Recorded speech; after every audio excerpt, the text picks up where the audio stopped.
Kumusta kapatid? It's Grit J, sharing my journey one day at a time. And today is Saturday, June 6, 2026. And I'm supposed to run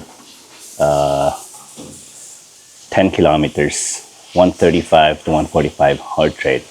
But today, I'm just gonna run it without constantly checking my HR watch. The run should be easier than Thursdays.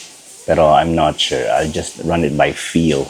Completely enjoy the day. Yun lang yung goal ko ngayon. Sobrang nabitin ako kahapon. Hindi ako natuwa.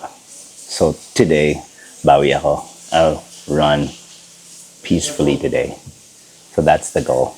Isa siguro sa pinakamahirap i-predict yung weather, no? Kanina, 12. Walang araw. So parang inisip ko, mukhang uulan ng malakas. So walang araw ng 12 hanggang mga 1 walang araw. So kain na ako, ganyan. Sabi ko mag-ready na ako. Idlip dapat ako. Hindi na ako midlip. And then alas 2 wala pa ring araw. So parang uulan yan. So lakad na ako. Ngayon 2:30. Almost 2:30. Dito na ako. Pre.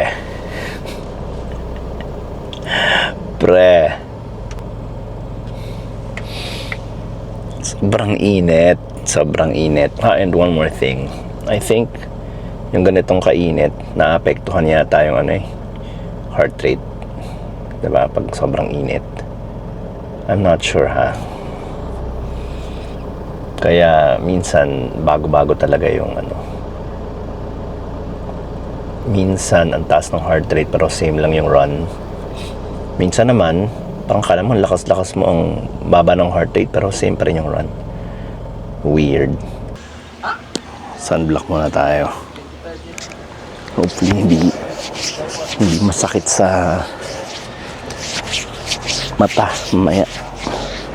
Tingnan. Sobrang init. Parang di pa yata kaya tong gantong init. Kahit dito pa lang ako sa labas, yung init sa ulo ko. Grabe. Sige. Restroom muna tayo. Man, grabe. Sobrang sarap. Kahapon bitin, ngayon solve na solve.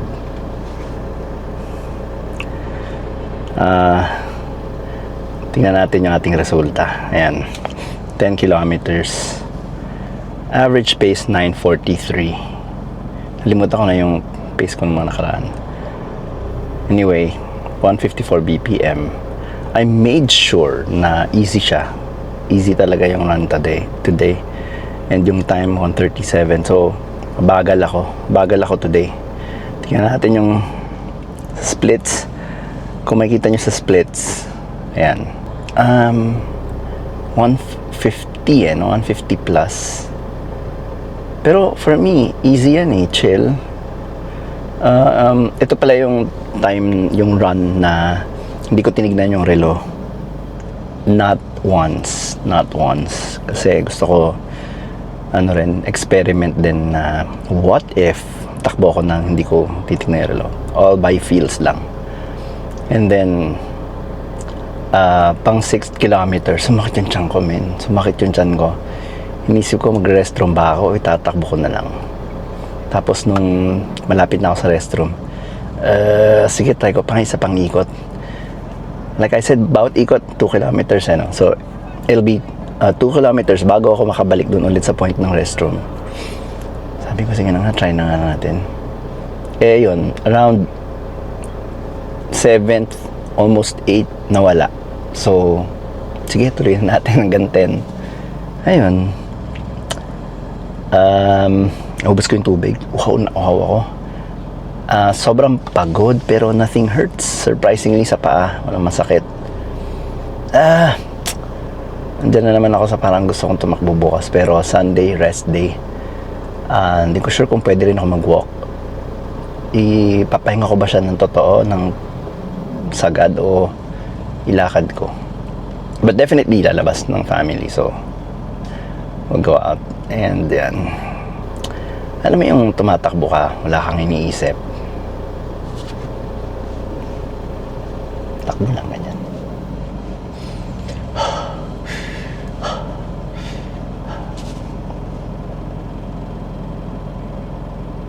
Solved. I guess yun lang. Maraming salamat for watching. Have an amazing rest of your day. See you guys on the next one.